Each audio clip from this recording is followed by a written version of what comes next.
Looks like it. All right.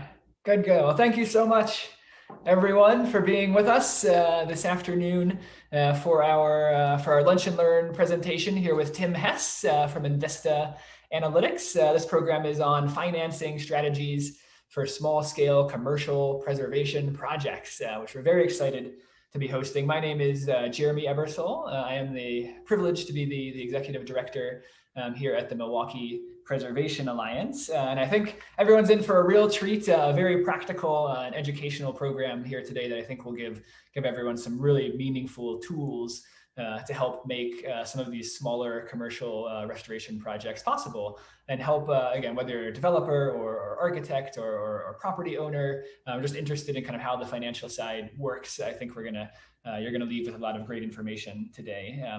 We got to know Tim, who did a similar program not too long ago with the Wisconsin Association of Historic Preservation Commissions, and we saw it here at MPA and thought this is just the best explanation of how these things work. It's so well laid out that we really wanted to be able to bring this program here to Milwaukee and to our community, and so very excited to be able to share it with everyone. And Tim, has just been a pleasure to work with. So we're excited for what you'll be in store here today. Just a couple quick housekeeping points as we're getting going. Please do mute yourself during the program and turn your video off as well, which will just help everyone to be sure that we're focusing on Tim and the presentation. You probably saw when you came in that this program is being recorded. We will be sending out a recording of this to everyone who registered for the program this week, likely, and we'll also be posting it on our website as a resource for the future. So do keep your eyes out for that. The timeline that we're going to be working with here, I'm just going to go through briefly a little introduction to MPA. And then Tim will talk to us for about 45 minutes or so, and then we'll have about 10 minutes at the end for questions. During the course of the presentation, as you have thoughts or questions, please do just go ahead and put those in the chat. I will be looking through those and pulling out questions to pose to Tim at the end of the presentation as well. Excellent. So that's our housekeeping. A little bit about MPA, and I know many here are familiar with us, and we very much appreciate your support and your attendance at these webinars, which we try to do at least quarterly. I see lots of new names. I know we have some folks joining us from around the region and around the country, and welcome all of you here as well. We're so glad everyone's here. We have our mission and vision here up on the screen, which I'd just like to reiterate at each of these. We are devoted to promoting the stewardship and awareness of our historic, cultural, and economic value of Milwaukee's built heritage, and we aim to strengthen the city's neighborhoods by advocating for their preservation in order to foster strong and vibrant communities. And our vision here at MPA is making preservation mainstream by demonstrating to residents, business owners, and building owners the link between historic preservation and viable economic development. And I can't think of a better program to fulfill that vision than exactly what we're doing today. Just to flesh that out a little bit, we're involved in all kinds of programs around Milwaukee. Again, education programs like this, as I mentioned, we try to do regularly throughout the year. I'll just tease a few that we have coming up later this year. We do have a program on modernist mosaics that will be coming up, highlighting some great modern buildings and the mosaics in them here in Milwaukee in August with an international expert. And then we'll have a program for MPA members, a special program with the Elizabeth Murphy House, a Frank Lloyd Wright home in Shorewood that we're very excited. So stay tuned for more information on those programs coming up later this summer and fall. We do a lot of advocacy here at MPA as well. Many of you are familiar with our work at the Soldiers Home, which you can see kind of behind the word mission there, the Old Main photo from the grand opening. We have been involved in finding viable reuses there at the Soldiers Home for these buildings for over a decade, and are very pleased that Old Main and five other buildings, on the Soldiers Home campus were recently reopened as housing for homeless veterans. Old Main had been empty for 30 years and are very excited with this outcome, and continuing to work currently with some consultants to develop a report looking into the viability of reusing a number of other vacant and endangered buildings on the property there, including old theater and the chapel and the former governor's mansion there. So continuing our work there. Also very active, as many of us know, on the Mitchell Park domes here in the city. Incredible modernist landmark and icon of the city. We are pleased that that building and a number of other modernist buildings around the city were recently featured by Docomomo US, national organization on modern architecture. These buildings were focused on a regional spotlight on Milwaukee modernism. So do check that out over at the Docomomo website, or there are links from our website as well. Also involved in advocacy issues throughout the city. The Puddlers Cottages are these fun buildings you see up in the top right. They're early worker housing in the Bayview community here in Milwaukee. They are up for designation, local historic designation. And so for those on our mailing list, which I hope is everyone, will be sending out some more information on how you can speak up for these homes and for their designation at a local zoning committee meeting coming up later this month. And that public support will be very, very important. And then we always serve, as a resource as well, kind of behind the scenes. We do get calls regularly asking for information such as what we're providing here today. And so happy to be able to do that today. Just a real quick reminder of where you can find us at MPA. We are always at MilwaukeePreservationAlliance.org. I encourage you to follow us on the various social medias and sign up for our email list, which you can do there at the website. And we are a 501c3 nonprofit organization. So the reason that we can put on programs like this that are valuable for the community is because of our members and friends and donors. So do invite you to support our work if you appreciate what you're seeing here today. Again, which you can do there at our website at any time, and we'd be very happy to have your support, and appreciate all those on the webinar today who have supported us in the past and continue to do so.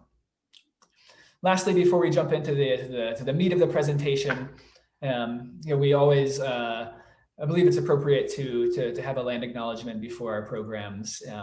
And so in that vein, we acknowledge in Milwaukee that we are on traditional Potawatomi, Ho-Chunk, and Menominee homeland along the southwest shores of Michigamme, North America's largest system of freshwater lakes, where the Milwaukee, Menominee, and Kinnickinnick rivers meet, and the people of Wisconsin's sovereign Anishinaabe, Ho-Chunk, Menominee, Oneida, and Mohican nations remain present.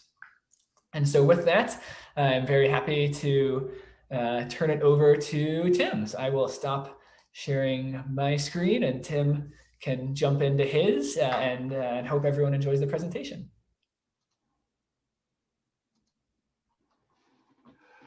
Wonderful. Well, thank you, Jeremy. I appreciate you inviting me. I am an academic, a developer, ultimately a statistician. I like dealing with data, and specifically my area of interest is in real estate valuation.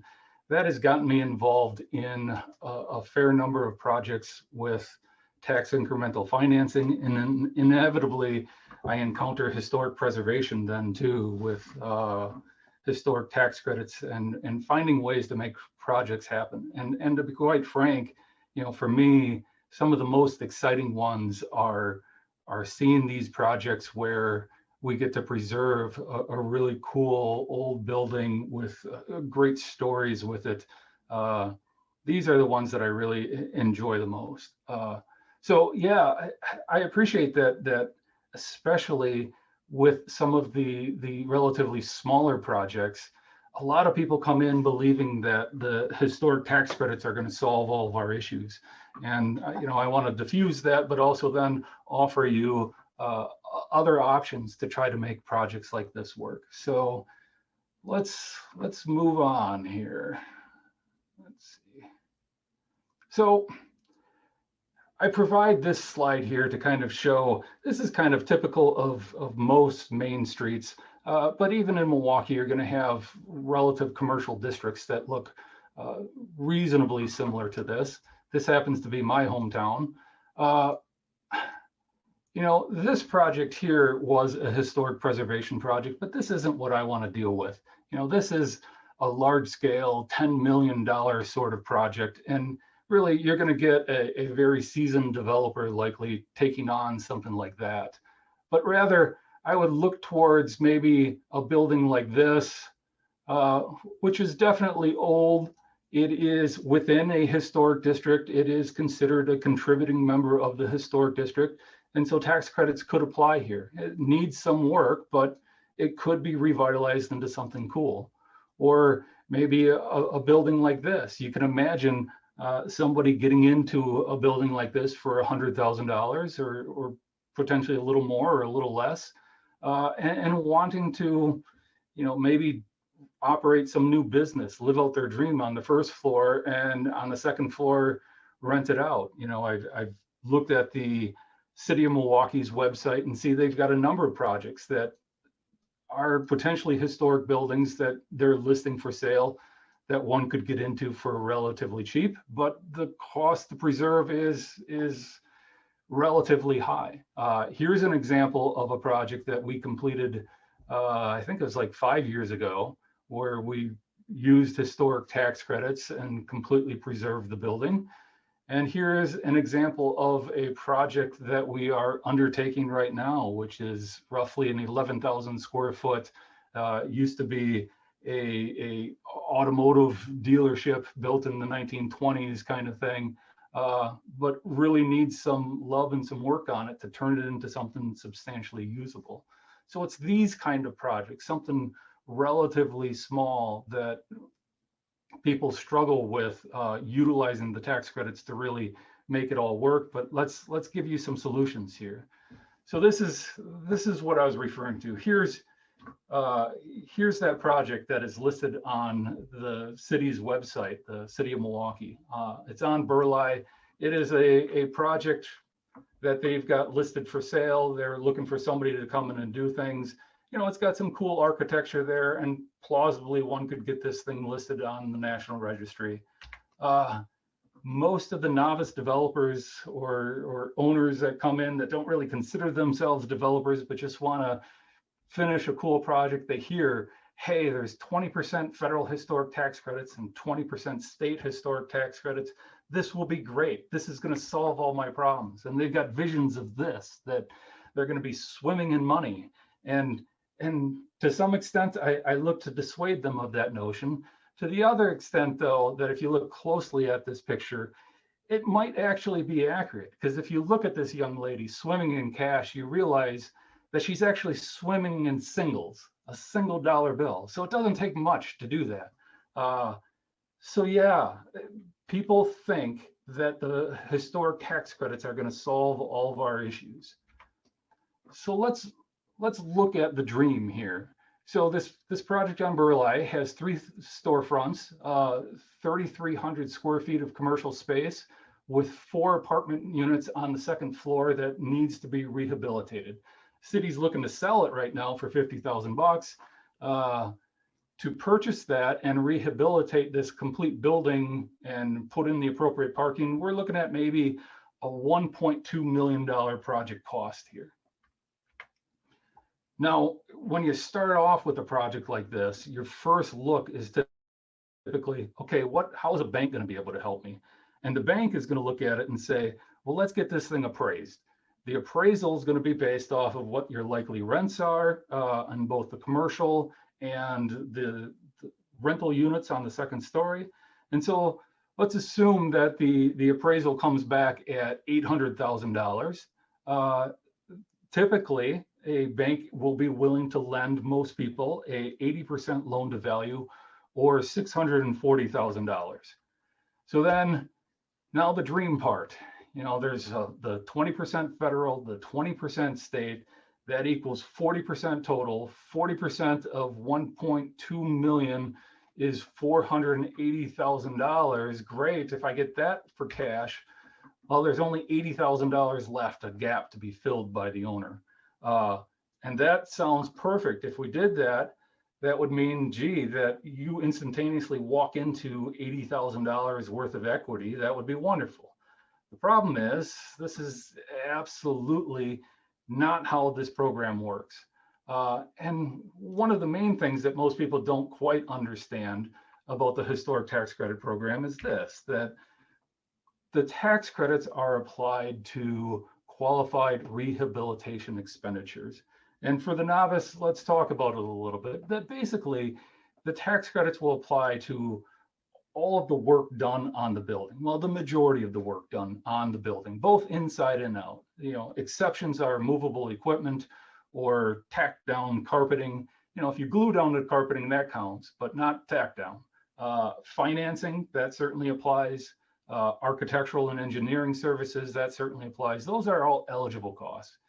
Ineligible costs include just the building acquisition or site work or landscaping, that work that happens on the outside of the building. In general, a proportion of qualified rehabilitation expenditures, I've seen it be anywhere from 55% all the way up to 95%. And it depends on how much site work is needed. Do you got to completely redo a parking lot, or is there no parking? So there's a wide range. I'd say a good typical planning number is, say, 75% of your expenses are going to be qualified rehabilitation expenditures. So, okay, if 75% of our expenditures are qualified, then we can get federal and state tax credits on that. But you've got to be able to monetize those, that you can't go take a tax credit into a grocery store and buy yourself groceries with it. And unfortunately, there isn't such a thing as this great monetization machine where we can take the tax credits, submit it into it, and out comes cash. So let's talk about each of the two different types, federal and state, separately. I'll first talk about the state tax credits. These are pretty simple in that you can sell the state tax credits. Down at the bottom there, I provide a URL for the form for the Wisconsin Department of Revenue, where you basically put in, hey, I'm the person that has it. I'm looking to give it to this person. Here are our social security numbers. This is how much we're transferring. And the Department of Revenue keeps track of all of that, and you can easily transfer tax credits that way. From the standpoint of value, first, you got to understand that Wisconsin has a lower tax rate than the federal income tax. And while that has its advantages, one of the things that you find is typically state tax credits are harder to find people with sufficient tax burden to actually buy them up then. I would say typically you're going to get 60 to 75 cents on the dollar per tax credit. And really, it kind of depends on who you go to. There are professional people that we typically call tax credit syndicators that do this, but so too can you go to relatively large accounting firms. They are very knowledgeable of their clients. They know who all has this sort of tax burden. And oftentimes I would suggest they are better at finding clients that will give you a higher cost on the dollar for it. Again, yeah, so you can go to a syndicator or a large accounting firm. So as opposed to the federal historic tax credits, the challenge here is that you cannot just sell tax credits. You can't sell federal historic tax credits. That the tax credits actually belong then to the individual that holds title at the time that you've completed your Part 3. And so that doesn't mean that you can't get money out of it, but you got to do this sophisticated jumping through hoops is the way that I'd call it. So to monetize federal historic tax credits, we typically go through this process called syndication. And the standard syndication works like this, that you, the owner or developer, are going to find a tax credit investor or have the syndicator find the tax credit investor. And we'll end up creating a new legal entity, either a limited partnership or an LLC, where those two entities join together. And technically for 5 years during the time frame that the tax credits are provided, the original owner may only own 0.1%, and the tax credit investor will own 99.9%. And that will mean that the tax credit investor will get 99.99% of the tax credits. So it seems reasonably simple enough, but you've got to get involved, both attorneys and accountants, to fully understand everything that's going on with this. But here's the downside, that these tax credit syndicators that do this standard syndication process, they're typically going to bundle a fair number of projects together, maybe $60 million worth of tax credits, and go out and look nationally for tax credit investors. And typically, these folks aren't going to be interested in any project that has less than $1 million worth of federal historic tax credits. And so in the case of our proposed project here, where the overall project cost was $1.2 million, we're not getting anywhere near. The presentation that I gave, that Jeremy was talking a month ago, I was giving it to the entire state. And this next thing that I'm going to talk about is really only something that I would suggest in Milwaukee.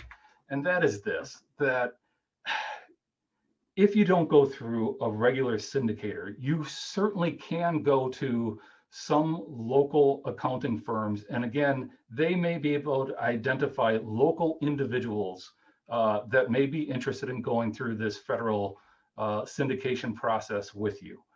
But to be clear, in this setting, I would suggest it's almost like inviting the fox into the hen house. That in this case, the accounting firm, they're going to know the position that you're in. They're going to know that you don't have a lot of options here. And so the rate that you're going to get on it is going to be quite minimal, maybe 50 to 60 cents on the dollar before fees. And now you're going to have to very definitely have your own attorney, your own accountant look very careful at every single detail. So you might end up with only 45 cents to 50 cents on the dollar to go through this process. And I say you got to do it locally because most of the time for something like this, if you're going to go through this specialized approach to syndication, they're really going to want to see the project. They're going to want to know it. And so you really need somebody local that can go see that kind of thing. But in Milwaukee, you've got a big enough market where that's certainly a prospect.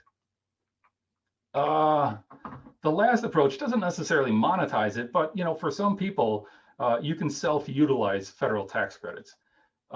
Really, you have to be considered a real estate professional to do that. Otherwise, your federal tax credits are only going to apply to your passive income. So, for example, if you happen to be a medical doctor, an MD, you're making $350,000 a year, and you want to utilize tax credits to offset your federal income, well, that's not going to work. In that case, the federal income tax credits are only going to apply to your passive income. That means to your real estate holdings. It can't be used to offset your active income that you have gained by being a medical professional per se.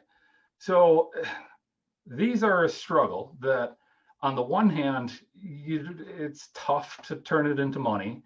On the other hand, though, I'd also say, hey, look, the process that you go through to get the state historic tax credits is really very similar to what you're going to go through to get the federal historic tax credits. And so to some extent, you may as well almost attempt to find a way to monetize these rather than just giving it up. But again, it's so personal, it's so specific to an individual's tax situation that it's tough to give overall commonized recommendations. So, okay, let's assume that we're only going to do state historic tax credits. Let's go back to our example here where we said we've got a $1.2 million project. The appraised value is $800,000. The bank will give us $640,000.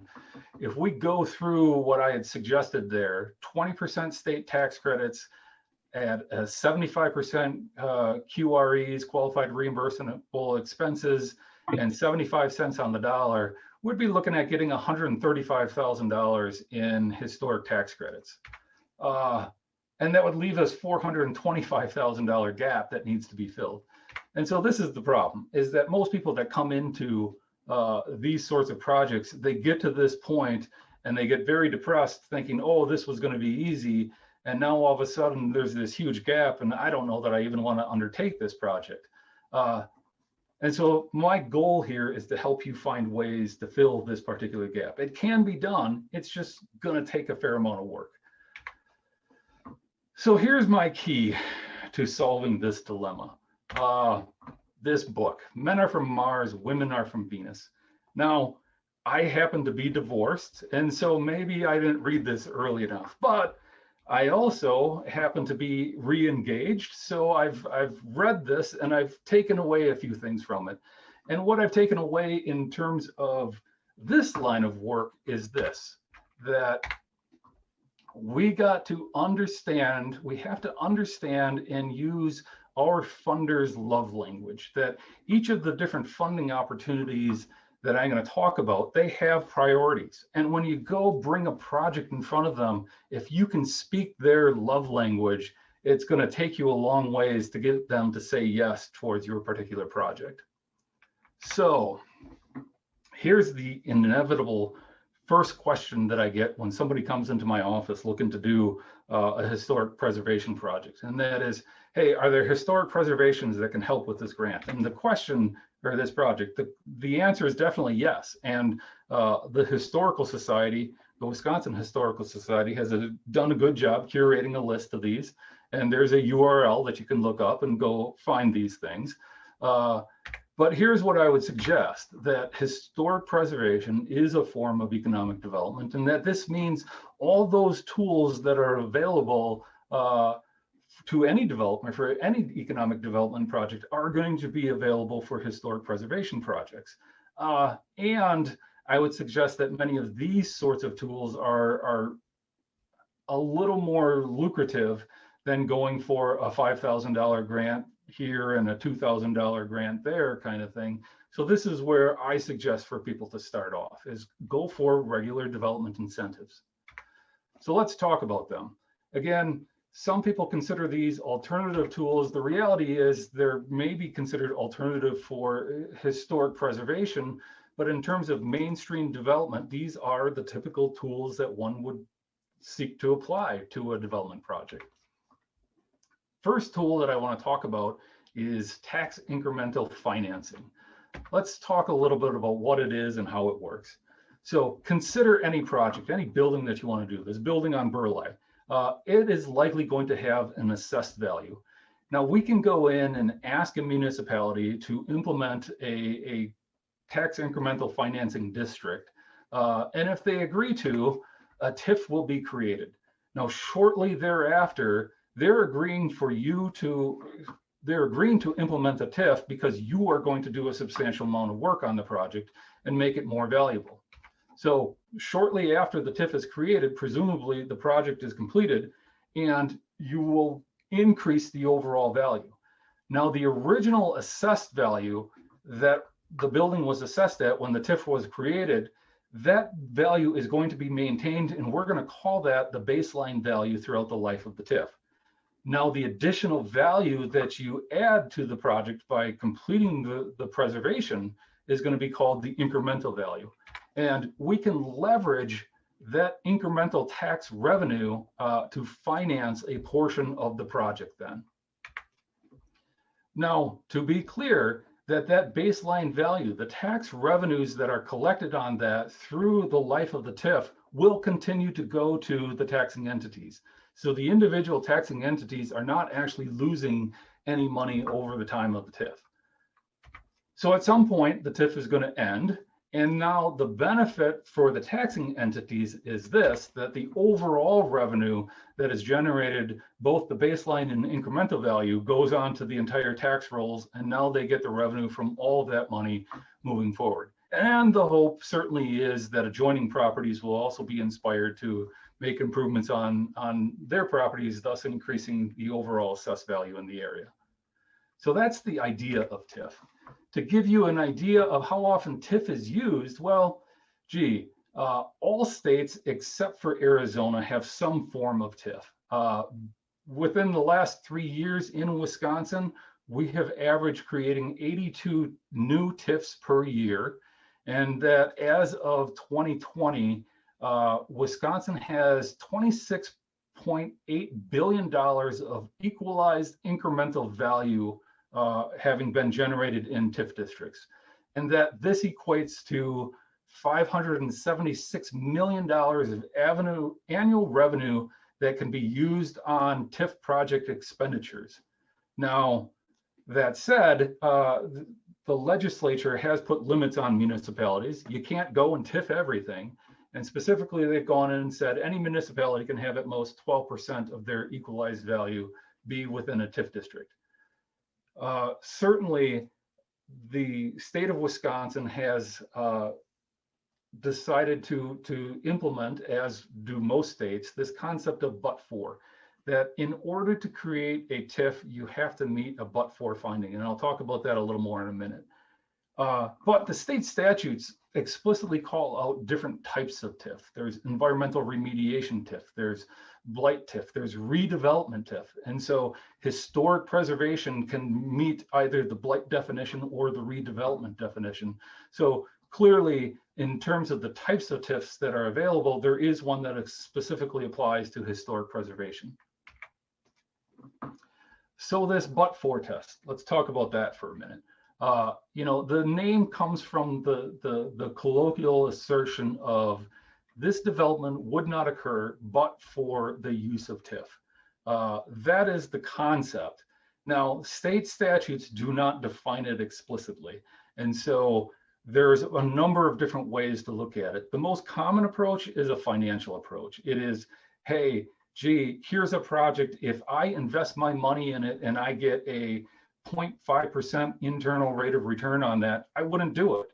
But now we provide some TIF assistance and all of a sudden I'm getting a 7% rate of return. Well, now maybe I have interest in it. But the fact that without TIF, you wouldn't do it, okay, that seems to be justified from a financial perspective. But again, municipalities take different approaches. It's not always financial. Sometimes it's, hey, here's a Fortune 500 company with its corporate headquarters here, and we want to keep it. We want to keep the jobs here, so we'll use TIF. There's all sorts of different definitions that are used to justify the use of TIF in terms of the but-for.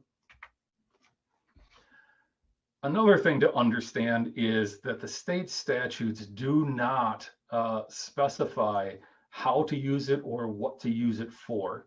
That they leave the majority of those decision-making processes to the local authorities. So it's local authorities, local priorities. They let the individual municipality set TIF objectives. What do they want to use it for? What are eligible or ineligible expenses?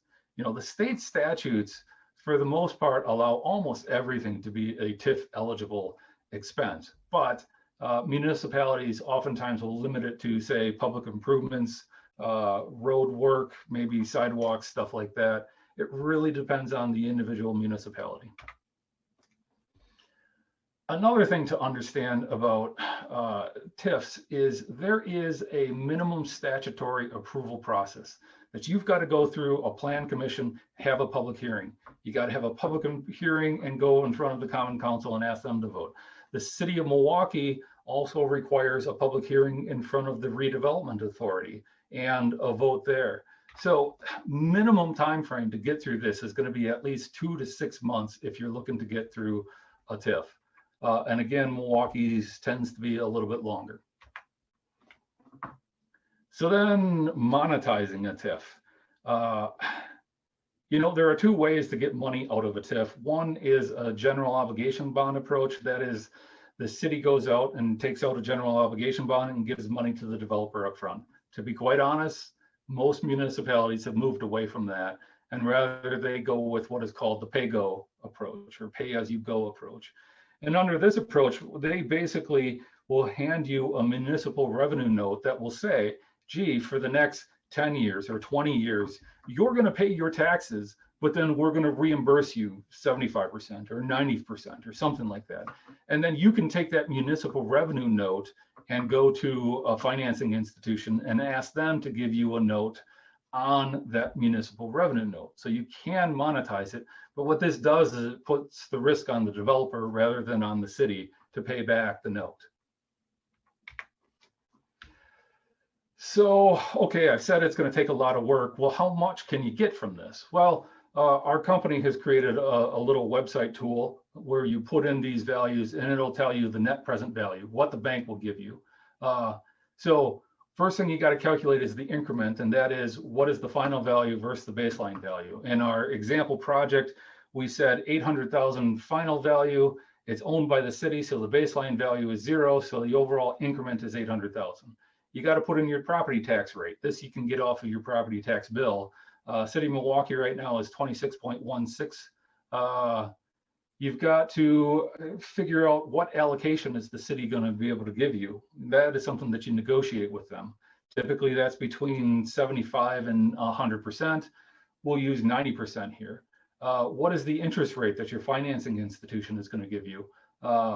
We assume that it's 4.75% in this example. The payback time, how long is the city going to be willing to give it to you? I've used 10 years here. In 10 years, we're looking at a total net present value of 137,000. A rehabilitation TIF can go up to 27 years. So it could be worth a lot more than what I'm using here. The final thing that you got to consider is the delay. That, hey, look, if we started this project this month and it took a year, we completed it in June of 2022, the assessor isn't going to come out and reassess it until January of 2023. And you're not going to get a tax bill on that until December of 2023. And then you're going to pay your taxes sometime in the spring of 2024. And the city isn't going to give you your first TIF reimbursement until the fall of that year.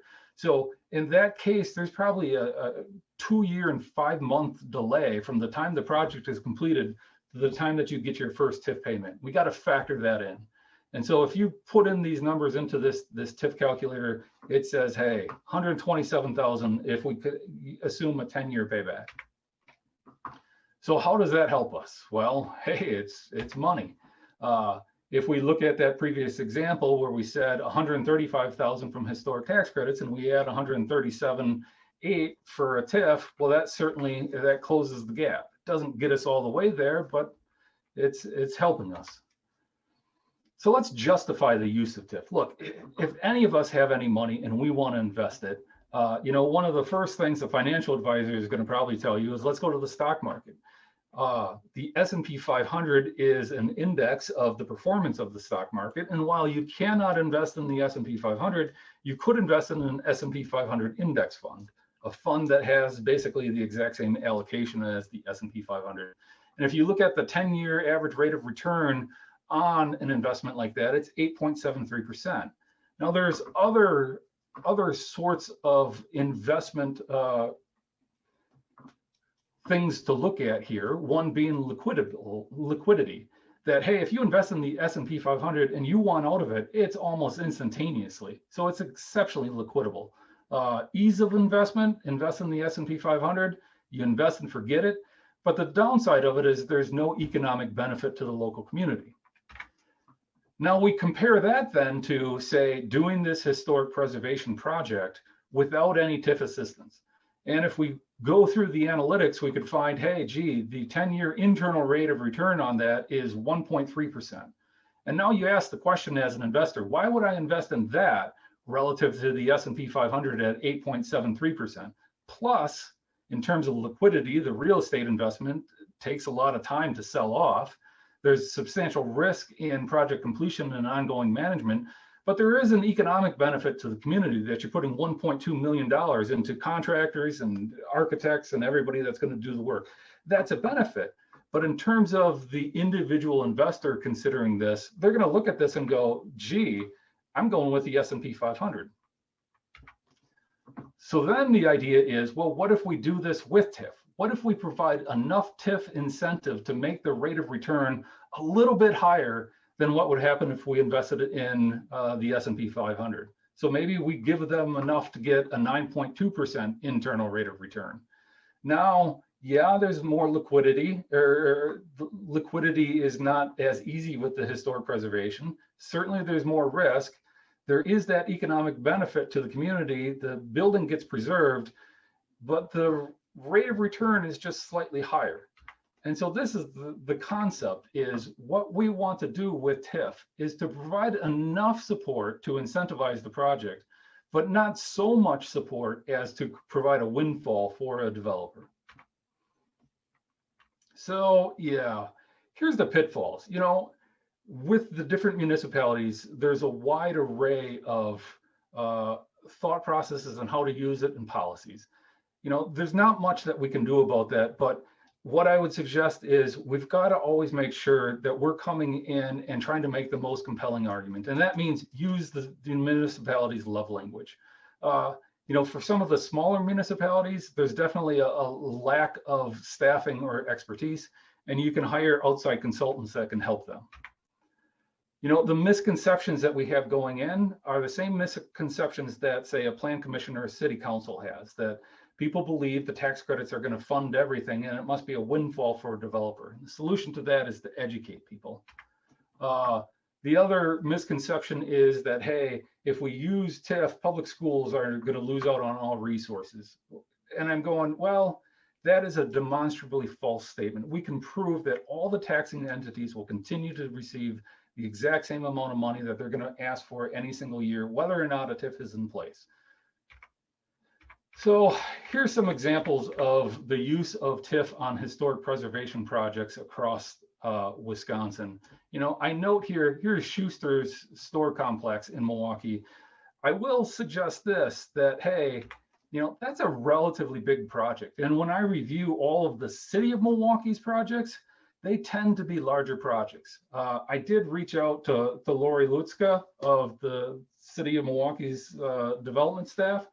And, you know, she had said, hey, look, using TIF on smaller historic preservation projects are not out of the question, but you really want to make sure that we meet our TIF priorities, and that is jobs and affordable housing. And there's the city of Milwaukee economic development staff's love language. That's what you want to talk about. But at the same time, you've got to appreciate that if you are hitting those things, providing jobs and affordable housing, there are other funding alternatives that may help offset, that may be easier to acquire than TIF.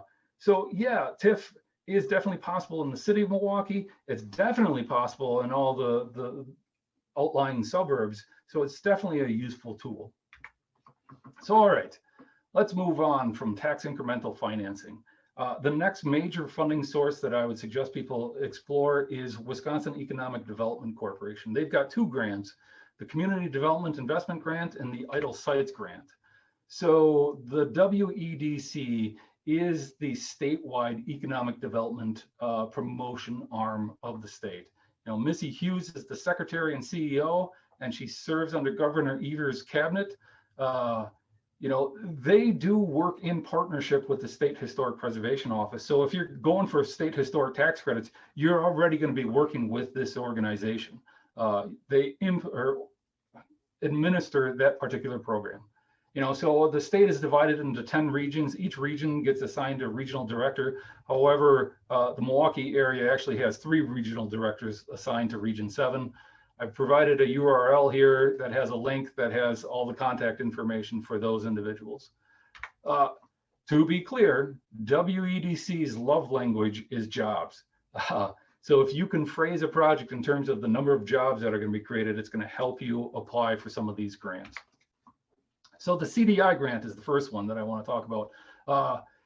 The Community Development Investment Grant is intended to incent primary downtown community development. And one of the eligible activities is historic preservation. They explicitly call it out. It's a $250,000 grant with a 1-to-1 match. The downside is that each municipality is awarded 1 per year unless one of the projects is within the opportunity zone, then they will award a second one. The city of Milwaukee typically is going to find a way to get 2 of them per year. The outlying communities are more likely than not going to get 1 per year kind of thing. But this can substantially help any particular project. So going back to our example here where we brought in 137.8 from TIF, the WEDC likes to see the municipality supporting projects. And so they may go in and match what this municipality does. And that kind of fulfills our gap here where, yeah, there's a $150,000 gap that's left, but really these tools aren't intended to make this a no down payment proposition. that really all of these tools are kind of set up where an individual investor is at least going to have to come in and bring in roughly the 20% of the value. So this would be a reasonable project that could move ahead. The other program they have is the Idle Sites Grant. This is for much larger sorts of properties. So if you have a site that is 5 acres with a 25-year history of industrial use, with 5 years of it being vacant, or 10 acres with 25 years of commercial use with 5 years being vacant, or 5 acres with 25-year history of institutional use, you could get up to $500,000. These do come out throughout the state, and I could foresee situations where there's up to 5 or 10 acres that happens to have a historic property on there. This is a good tool to go after. All right, one more typical tool is PACE financing, Property Assessed Clean Energy. So here's the idea with PACE.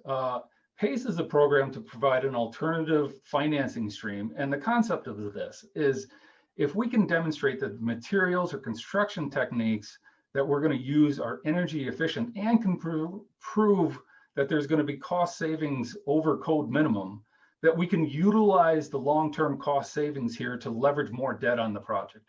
And so a typical project, you're going to anticipate a bank providing 80% loan to value. If you agree to use these upgraded energy efficiency things and have an energy efficiency engineer document this and prove this, a PACE financier will potentially allow an additional 15% loan to value, or a total loan to value of 95%. These loans are non-recourse loans collected through property tax assessment. And what that means is if you default on this, they're not coming after you as the owner who signed the note, but rather that note is going to stick with the property through property tax assessment. What that means is that you have to get permission of the primary lender, because if you do default on it, the lender is going to look to get it, and potentially the PACE financier is going to want to get it first, but the lender would only have to pay a single year's worth of property taxes to recoup it. But anyways, it is an additional funding source, and this is how this would work then, that rather than getting a $640,000 bank note, maybe the PACE would provide an additional $120,000 in financing that does have to be paid back. So it's not as good as grants, but it does help you reduce the grant or reduce the gap here. And so this might be a feasible project here at 167,000 in terms of a gap. Last thing that I want to cover is City of Milwaukee specific programs. Again, like I had said, that Lori had said, well, yeah, we would be interested in TIF, but we also have these other programs that can help finance things. And so let's talk about them a little bit. The city has a facade improvement grant, $5,000 per storefront. They typically want to limit it to just one, but if you've got a project with multiple storefronts, they will consider providing more incentive. There's a link to that particular funding source. The Retail Investment Fund is a grant that would provide up to $5,000 per FTE job. So if you're going to do something with storefronts and you've got commercial space there, maybe you have 10 employees that you have full time, that would be $50,000 that you could get up through that program. There's a citywide white box program. Maybe this property on Burleigh, it has 3 storefronts and you can only get 2 of them filled with tenants. Well, that third one we could white box. Maybe there you've got 1,100 square feet at $10 per square foot. There's $11,000 there to help fill the gap. And then any municipality has community development block grant funds, and the city of Milwaukee has a large amount of those. That's more tended towards affordable housing. If you're willing to go that route, there's substantial dollars that can help do this kind of work. And so here's the thing, we as potential developers have to manage expectations. Most people come in and naively believe this is going to be simple. And then they find out that, in fact, you're not going to get nearly as much with tax credits, and they're really depressed. And the reality is neither of these two situations are probably what's going to happen, but rather there are multiple ways, whether it's through TIF, through CDI grant, through facade improvement grant, retail investment grants. There's all sorts of ways to make this happen.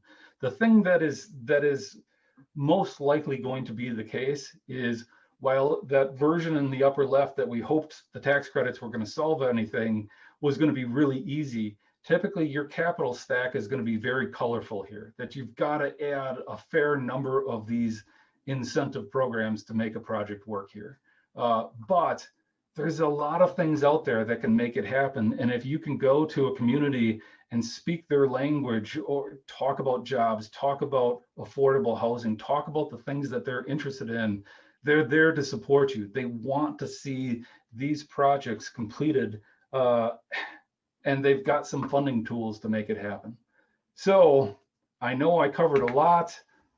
With that, I would open it up to questions or comments or anything else that you guys want to do.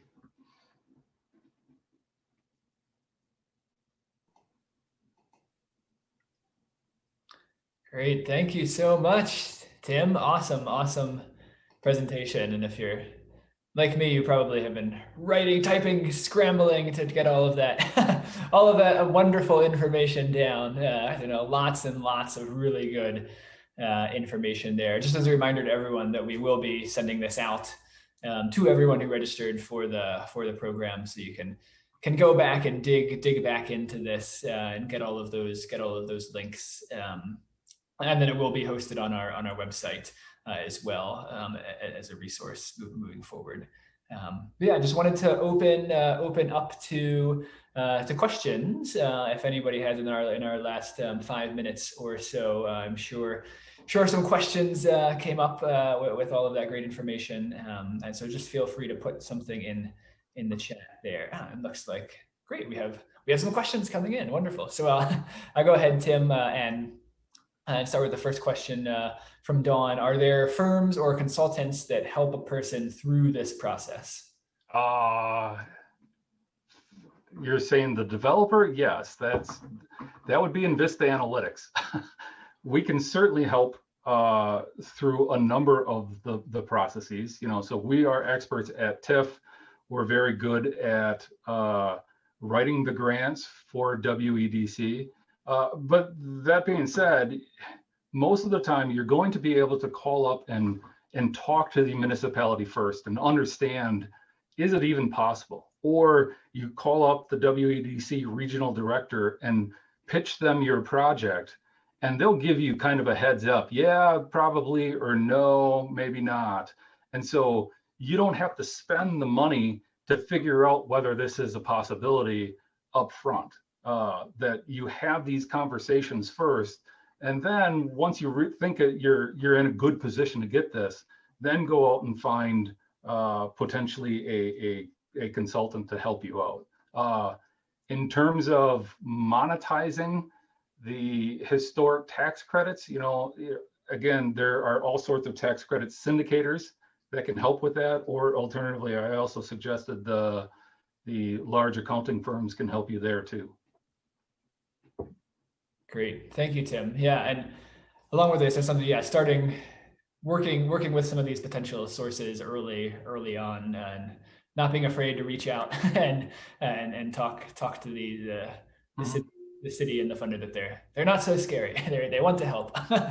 And I'd say a similar thing. I know we talked about historic tax credits a bit as well, which obviously not the end all be all, but an important part, obviously, of a lot of these projects. And so would emphasize there as well the importance of talking with the State Historic Preservation Office early in the process as well, to help understand what kind of tax credits could be possible and what kind of requirements would come along with that. Other questions that others have in the chat. I'm not seeing anything else yet. I guess I'll just ask one briefly as others come in. I know we have some folks on the call from outside of outside of Wisconsin, over in Illinois, and similar. Some of it, can you clarify whether some of these programs, things like PACE or economic development corporations, these things exist obviously the ones that you talked about are specific to Wisconsin, but things like these PACE programs or facade grants exist in other places as well? Well, okay, so PACE, definitely. PACE is going to be nationwide. Most of the time, an individual state will put together a conglomerate. So we've got this PACE Wisconsin group in Wisconsin that tried to step it through from a statutory perspective and get language in the statutes as to how you implement this. But most states are going to have access to a PACE financing program. Again, TIF is going to be available virtually everywhere except Arizona. So those are certainly tools that are going to be available. Obviously the economic development corporations, WEDC, there's likely going to be an analogous organization for every single state. Some of them have more or less fundings than others. And then so too your larger municipalities. I mean, even I live in Oshkosh. There's 60,000 people here. We've got 2 economic development corporations that are just specific to Oshkosh. So likely most larger regions are going to either have a city one or a county specific economic development corporation, and then you're likely going to have a state one. And they're going to have a mix and match of roughly similar types of programs. The commonality with economic development corporations is jobs. If you can talk jobs, you're going to do good with them. But you can do, they will appreciate mixed use development. So you can say, I've got my commercial stuff on the first floor and I want to do apartments on the second floor. That they're okay with. If you come in and say, I'm going to take this old school and I'm just going to turn this into 30 apartment units, that they're not going to be as thrilled about. So yeah, these types of programs are available most everywhere. You're going to have to do a little work to find them. I found them for you for Wisconsin and Milwaukee.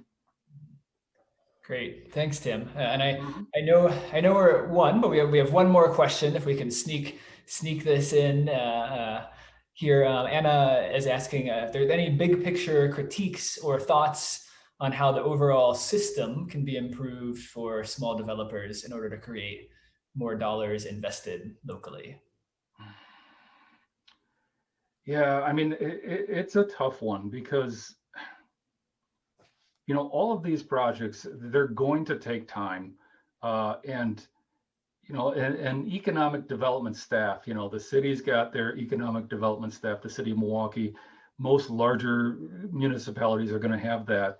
And they're there to try to find ways to make projects happen. But obviously, they're looking for the biggest bang for the buck. So they're going to be going for the larger projects rather than the smaller ones. Now,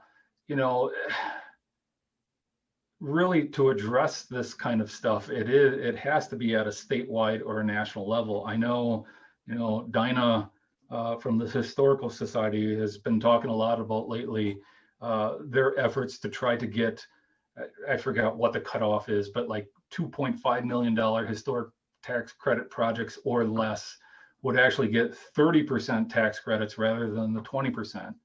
But that's a nationwide sort of initiative. Or so like from the use of TIF, there's these CDBG dollars that can be used for low income or community sorts of projects.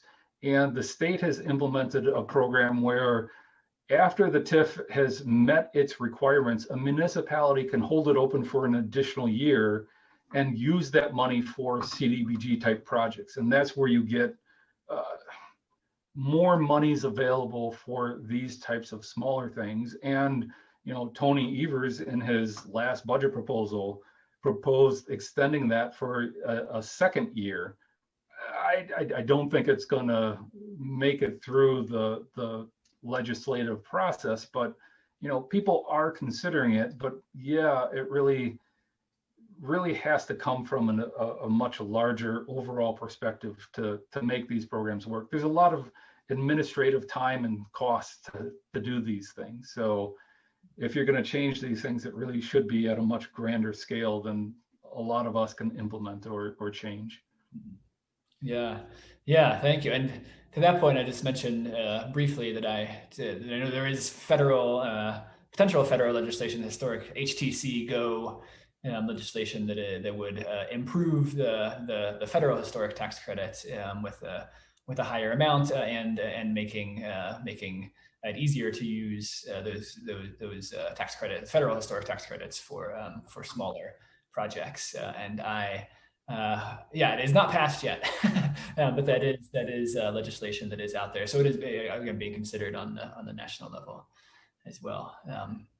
I don't see any more questions in the chat. So just wanted to take this opportunity to thank Tim so much for bringing all of this to us. I hope it was very helpful for everyone. And again, this will be up on our website shortly and will be sent out to everyone. And thank you to everyone here for attending as well. We really appreciate everyone's interest in this work. Again, our goal is to help make these projects happen, to help preserve the buildings and the places that matter to people here in Milwaukee. And so hope that this has been helpful for that. We will be sending out a survey that actually should have gone out 4 minutes ago to everyone. So check your inbox on that. Would love to hear your thoughts on this presentation. And again, we can put these programs on because of the generosity of our supporters and donors. And so encourage you, if you found this valuable, to visit MilwaukeePreservationAlliance.org and would appreciate your support in there to allow us to continue to offer these types of programs. And then lastly, just one more heads up to watch your emails there from our email list, as we will have a number of opportunities coming up as early as next week for folks to do some advocacy around the preservation of the Mitchell Park domes, as well as the Puddlers Cottages there in Bayview. And every voice is really, truly very important in our advocacy efforts to preserve those important places here in Milwaukee. So lots of opportunities coming up for you to make a big difference for places throughout Milwaukee. And so with that, we'll let everyone get on with the rest of their day, and appreciate everyone being here. And you can reach out to myself, MPA, at MilwaukeePreservation.org anytime. And thank you so much to Tim and to everyone for joining us, and hope to see you again soon. Thanks so much, everyone.